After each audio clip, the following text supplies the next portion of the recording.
जय हिंद। आज मैं वायुमंडल का एटमॉस्फेयर चैप्टर पर कुछ डिस्कशन करेंगे। वायुमंडल एटमॉस्फेयर यानी कि वायुमंडल कहते किसको है? तो पृथ्वी के चारों ओर फैले विभिन्न गैसों के आवरण को वायुमंडल कहते हैं। दूसरा डिफिनेशन क्या होगा? जैव, जल और वायु। जैव, जल, वायु ये तीनों के आवरण को वायुमंडल कहते हैं। पृथ्वी की आकार कैसा है? पृथ्वी का आकार एक प्रकार से गुब्बारे, दबी हुई गुब्बारे की तरह, यानी कि चपटाकार गोल। कैसी आकृति है पृथ्वी की? चपटाकार गोल है। पृथ्वी की आकृति कैसी है? चपटाकार गोल है। अब हम बात करेंगे कि वायुमंडल चैप्टर है, तो वायुमंडल में गैस कौन कौन से पाए जाते हैं? तो नाइट्रोजन, ऑक्सीजन, आर्गन और कार्बन डाइऑक्साइड गैस। तो सबसे ज्यादा नाइट्रोजन, फिर ऑक्सीजन, फिर आर्गन, फिर कार्बन डाइऑक्साइड गैस। और विभिन्न प्रकार से इसमें धूलकण, जलवाष्प, ओजोन, आर्द्रता सारी चीजें पाई जाती है। लेकिन हाइड्रोजन, हीलियम सारी चीजें पाई जाती है, लेकिन हम गैस पर डिस्कशन करेंगे इस चैप्टर में, वायुमंडल चैप्टर में। ठीक है। तो नाइट्रोजन गैस, नाइट्रोजन गैस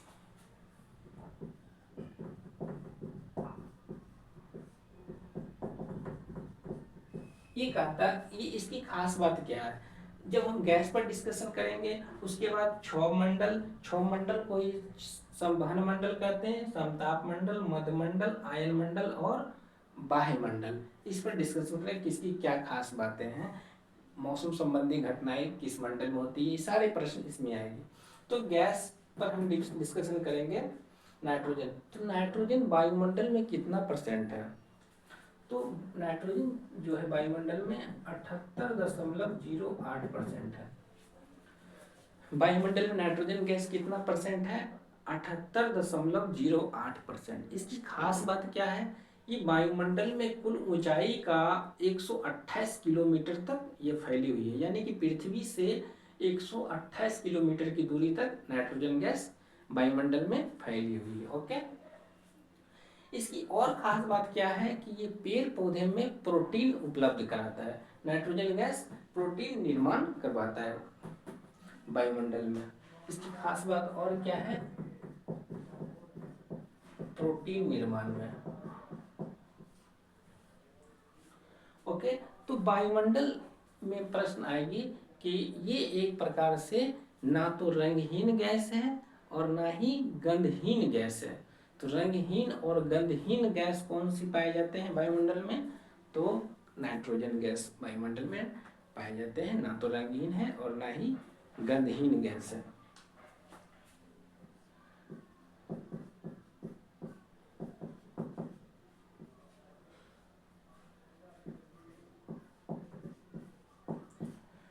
ना तो रंगहीन है ना ही गंधहीन है। अब हम बात करेंगे कि नाइट्रोजन का प्रयोग कहाँ कहाँ होता है।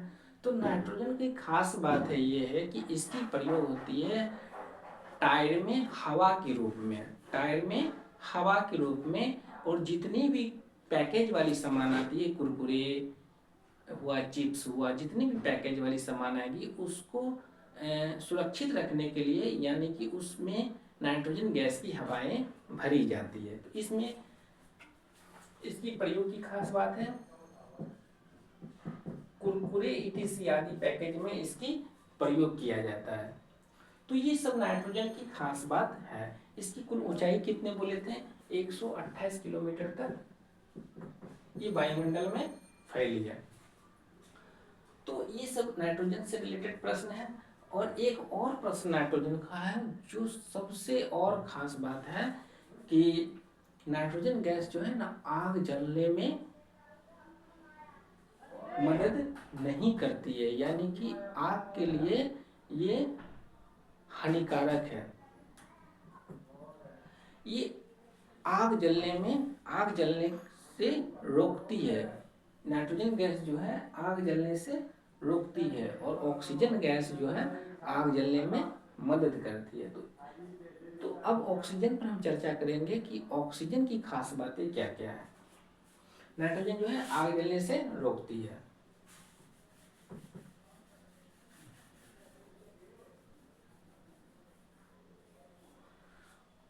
और नाइट्रोजन गैस आग जलने के रोकने के साथ साथ वायु दाब का भी आभास करवाता है। हम चलेंगे ऑक्सीजन।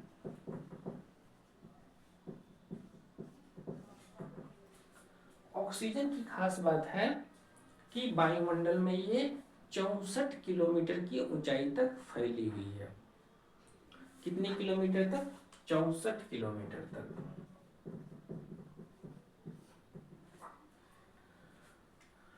ऑक्सीजन वायुमंडल में है कितना परसेंट? तो 20.93%। कितना परसेंट? 20.93%, यानी कि 21% भी परीक्षा में आती है। ऑक्सीजन वायुमंडल में कितना परसेंट है? 20.93% या 21%। ठीक है, दोनों परीक्षा में आती है। इसकी खास बात है कि ये आग जलने में मदद करती है। और ऑक्सीजन ओजोन का जो मोटाई है वायुमंडल में 15 से 35 किलोमीटर, वो एक प्रकार से ऑक्सीजन का ही लेयर है। वो एक प्रकार से ऑक्सीजन का ही लेयर है, ओजोन परत की मोटाई। और ऑक्सीजन की खास बात है कि ये ऊर्जा का एक बहुत बड़ा भंडार है, ऊर्जा का मुख्य स्रोत है।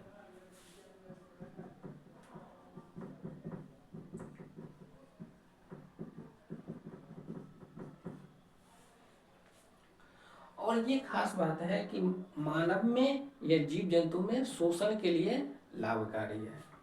शोषण के लिए, मानव या जीव में शोषण के लिए लाभकारी है और आग जलने में मदद करती है।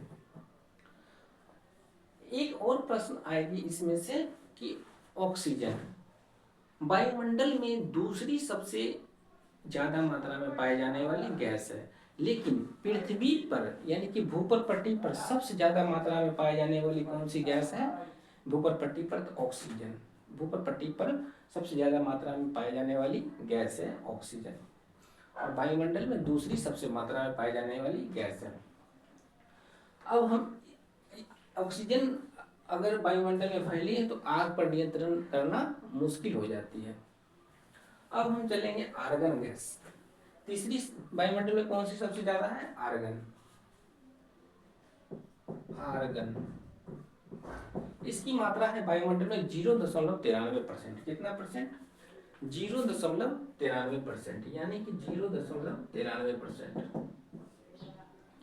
इसकी एक खास बात है कि ये बल्ब में जो 100 वाट की बल्ब आती थी, अभी भी आती है, तो उसमें ये गैस के रूप में प्रयुक्त होता है आर्गन गैस। ये विसेला गैस है, नोबेल गैस मानते हैं इसको, इंग्लिश में नोबेल बोलते हैं, तो विसेला गैस को। तो आर्गन गैस वायुमंडल में 0.93% है और इसका प्रयोग बल्ब में किया जाता है।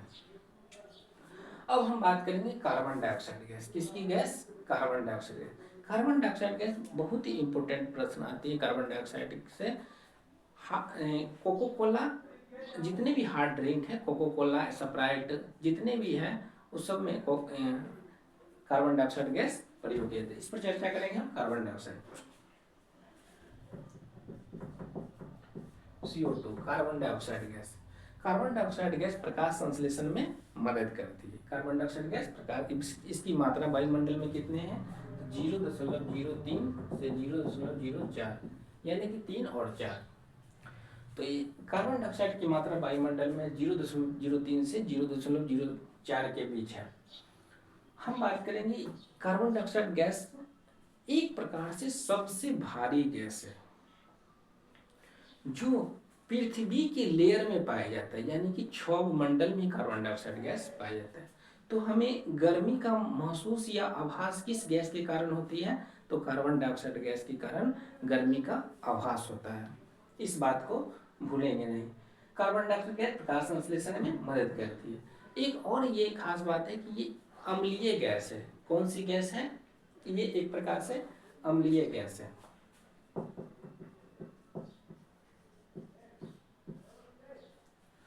और यह गैस गर्म गैस है। गर्म गैस है तभी तो गर्मी का आवाज होता है। ये एक प्रकार से गर्म गैस है और सबसे भारी है। इसकी वायुमंडल में कुल कितनी ऊंचाई तक फैली हुई है? तो 32 किलोमीटर तक, यानी कि 64 128 तक था नाइट्रोजन, उसके आधा ऑक्सीजन 64, उसके आधा कार्बन डाइऑक्साइड गैस 32 किलोमीटर की ऊंचाई तक फैली हुई है। इसका प्रयोग हार्ड ड्रिंक में ज्यादा मात्रा में होता है, सॉफ्ट ड्रिंक मजा हुआ और hard drink Sprite Coca Cola ये सब में इसका प्रयोग किया जाता है।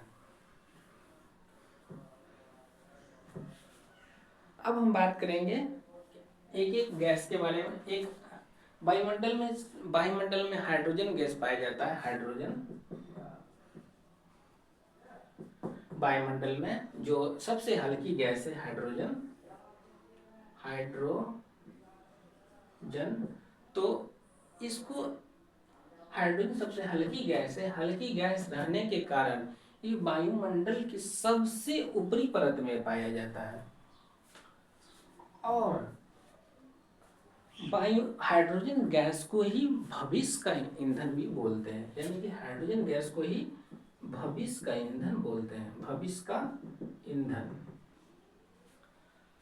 और ये सबसे ऊपर वाली परत में पाया जाता है। तो इस पर हम चर्चा करेंगे, जब ऊपर परत में आएंगे तो थोड़ी और चर्चा कर लेंगे इस पर, ठीक है। अब हम बात करेंगे कि पृथ्वी के ऊपर कितने लेयर है, तो कुल 5 लेयर है। कितने लेयर है? 5। क्षोभ मंडल, समताप मंडल, मध्य मंडल, आयन मंडल, वायुमंडल। क्षोभ मंडल को इंग्लिश में कहते हैं ट्रोपोस्फीयर, समताप मंडल को स्ट्रेटोस्फीयर, मध्य मंडल को मेसोस्फीयर, आयन मंडल को आयनोस्फीयर, वायुमंडल को एक्सोस्फीयर। तो इसको इंग्लिश में कहते हैं। अब हम एक एक पॉइंट को इस पर डिस्कशन करेंगे। इसकी ऊंचाई कितनी है, इसकी ऊंचाई कितनी है, इसकी ऊंचाई कितनी है, इसकी ऊंचाई कितनी है और इसकी ऊंचाई कितनी है। तो क्षोभ मंडल का दूसरा नाम है संवहन मंडल और इंग्लिश में ट्रोपोस्फीयर बोलते हैं। क्षोभ मंडल को इंग्लिश में क्या बोलते हैं? ट्रोपोस्फीयर। और हिंदी में एक और नाम है संवहन मंडल। तो परीक्षा में आएगा किस मंडल को मंडल को संवहन मंडल कहते हैं, तो क्षोभ मंडल को। इसकी खास बात क्या है क्षोभ मंडल को, कि ये पृथ्वी की सबसे लेयर में तो पाई जाती है, लेकिन मौसम संबंधी जितनी भी घटना होती है वो सब के सब क्षोभ मंडल में ही पाया जाता है। मौसम संबंधी जितने भी घटना होती है सब क्षोभ मंडल में ही पाया जाता है। जैसे बारिश आना, बिजली चमकना और बादल लगना, इस सब के सब क्षोभ मंडल में ही पाया जाता है।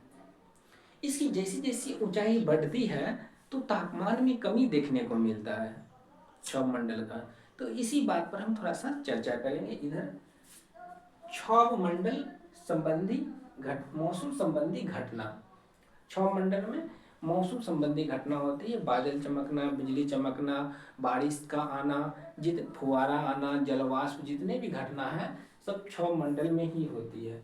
तो पृथ्वी, दूसरा प्रश्न है, पृथ्वी की सतह का सबसे नजदीक का मंडल है कौन सा मंडल? क्षोभ मंडल। ध्रुवों पर कम ऊंचा और विषुवत पर सबसे ज्यादा ऊंचा। यानी कि कुल इसकी ऊंचाई कितनी है? ध्रुवों पर 8 किलोमीटर और विषुवत पर 18 किलोमीटर।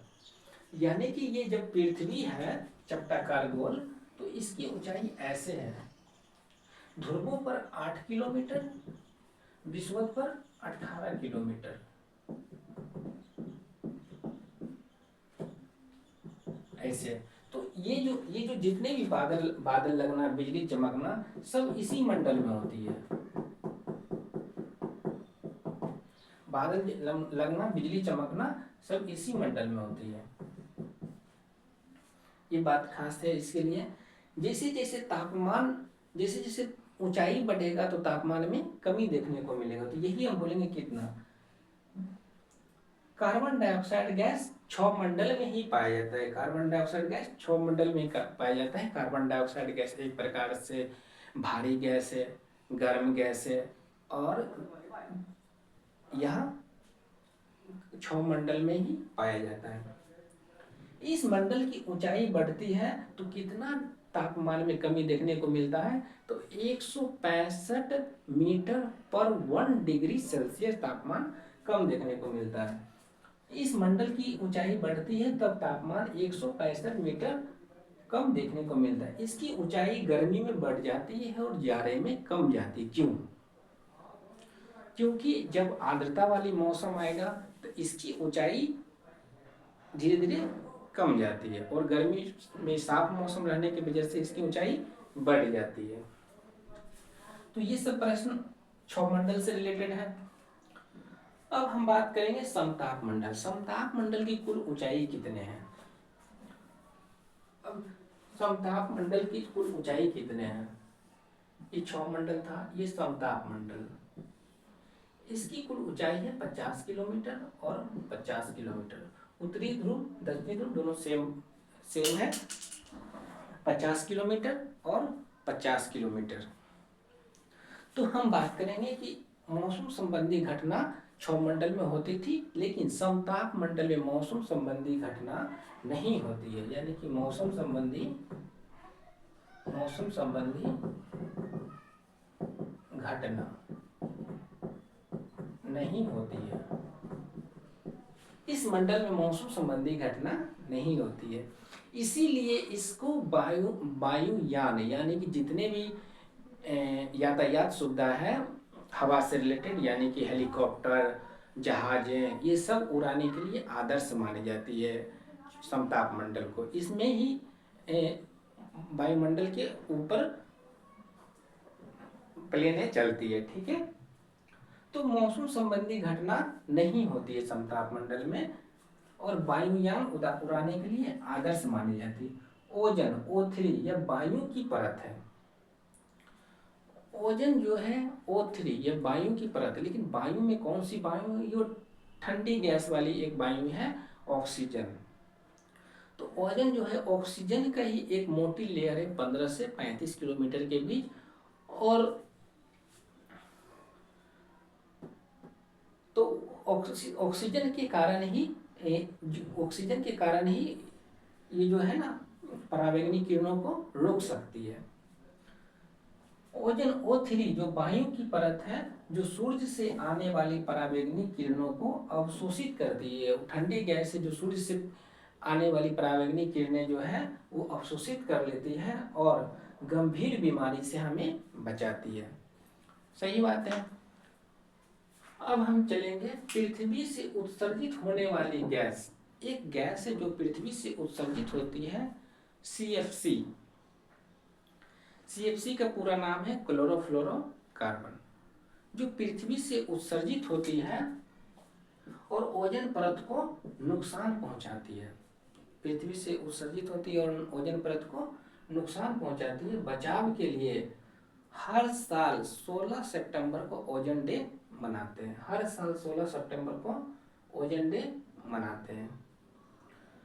ओजोन की कुल मोटाई पहले बता दी है, 15 से 35 किलोमीटर के बीच इस परत है जो पराबैंगनी किरणों को अवशोषित कर लेती है। ओके, अब हम चलेंगे मीजोस्फीयर। मीजोस्फीयर यानी कि मध्यमंडल। इसकी खास बात क्या है? तो मीजोस्फीयर, इसकी कुल मोटाई है 50 से 80 किलोमीटर के बीच। इसकी कुल मोटाई कितना है? 50 से 80 किलोमीटर के बीच, और 100 डिग्री सेल्सियस तापमान रहता है। यानी कि मध्यमंडल में 100 डिग्री सेल्सियस तापमान रहता है, जो सबसे कम है। उल्का संबंधी घटनाएं। उल्का संबंधी घटनाएं कहाँ होती है? तो मध्यमंडल में ही उल्का संबंधी घटनाएं होती है। जो भी उल्का पिंड, जैसे मौसम साफ रहता है तो हम लोग देखते थे गर्मी के मौसम में कि कोई उल्का चमकता हुआ तारा या टूटता हुआ तारा जो पृथ्वी के करीब आ रहा है तो वो कैसे लुप्त हो जाता है? यानी कि वो मध्यमंडल में ही जा करके वो जलमग्न हो जाता है। यानी कि घर्षण के कारण। किस कारण? तो घर्षण के कारण मध्यमंडल में ही जलमग्न हो जाता है, जिससे लगता है कि पृथ्वी पर तो आ रही है लेकिन ऊपर ही विलुप्त हो जाता है। तो उल्का संबंधी घटनाएं किस मंडल में होती है? तो मध्यमंडल में। इस बात को ध्यान रखेंगे। 50 से 80 किलोमीटर की दूरी है, जो भी उल्का पिंड आती है या सभी घर्षण के कारण जल जाती है और पृथ्वी को उल्का पिंड से हमें बचाती है। तो इस बात को ध्यान रखेंगे। अब हम चलेंगे आयन मंडल। आयन मंडल जिसकी कुल ऊंचाई है 80 से 640 किलोमीटर के बीच। कितनी? 80 से 640 किलोमीटर के बीच आयन मंडल की ऊंचाई है। और यह एक 80 से 640 के बीच एक मोटी परत है, जो परत वायु में आयनिक गुण पाए जाते हैं। आयनिक गुण यानी कि चुंबकत्व गुण इस किस परत में पाए जाते हैं? तो आयन मंडल में। आयन मंडल में रेडियो तरंगे परावर्तित होकर पृथ्वी पर आ जाते हैं। यानी कि आयन मंडल में जितने भी मोबाइल संचार से रिलेटेड, मोबाइल, टेलीफोन, टीवी इत्यादि जितने भी संचार से रिलेटेड है वो रिफ्लेक्ट होकर के हमारे मोबाइल, टेलीफोन, टीवी में रिफ्लेक्ट होकर संचार किस में आ जाती है, किस मंडल से होके आती है? तो आयन मंडल से ही होके आती है। तो आयन मंडल में रेडियो तरंगे परावर्तित होकर पृथ्वी पर आती है। तो इसकी खास बात ये थी कि इसमें आयनिक गुण पाए जाते हैं। तो परीक्षा में ये प्रश्न आने की संभावना बनती है कि आयनिक गुण किस मंडल में पाया जाता है? तो वो आयन मंडल में ही पाया जाता है। अब हम बात करेंगे कि बाह्य मंडल। बाह्य मंडल की कोई ऊपरी सीमा नहीं है। बाह्य मंडल के ऊपर कोई ऊपरी सीमा निश्चित नहीं किया गया है। 640 किलोमीटर के ऊपर अगर जाते हैं तो वायुमंडल में जाते हैं, जहां दो प्रकार के गैसें पाए जाते हैं, हल्की गैस हाइड्रोजन और हीलियम। सूर्य में कौन सी गैस पाए जाते हैं? हाइड्रोजन और हीलियम। वो हल्की गैस वायुमंडल में ही पाया जाता है। सबसे हल्की गैस किस मंडल में पाया जाता है? वायुमंडल, हाइड्रोजन और हीलियम। 640 के ऊपर इसकी सीमा है जो कोई निश्चित नहीं किया गया है। इसकी आखिरी ऊंचाई भी निश्चित नहीं किया गया है। जितने भी उपग्रह छोड़े जाते हैं, भू-स्थितिक उपग्रह और ध्रुवीय उपग्रह। भू-स्थितिक उपग्रह 3600 किलोमीटर तक और ध्रुवीय उपग्रह 700 से 1100 किलोमीटर के बीच जितने भी उपग्रह छोड़े जाते हैं सब के सब वायुमंडल में छोड़े जाते हैं। दो प्रकार के मुख्य उपग्रह, ध्रुवीय और विषुवतीय। वो ध्रुवीय और भू-स्थितिक दोनों के दोनों वायुमंडल में ही छोड़े जाते हैं। ठीक है। अब हम बात करेंगे, गैस पर तो हो गया, इस पर तो चर्चा कर लिए हम। तो अब हम इससे रिलेटेड जितने भी प्रश्न आएंगे या ऑब्जेक्टिव आएंगे एग्जाम से रिलेटेड जो आ भी चुकी है, उसको हम दूसरी वीडियो में सॉल्व करने की कोशिश करेंगे। ठीक है। आज के लिए थैंक यू।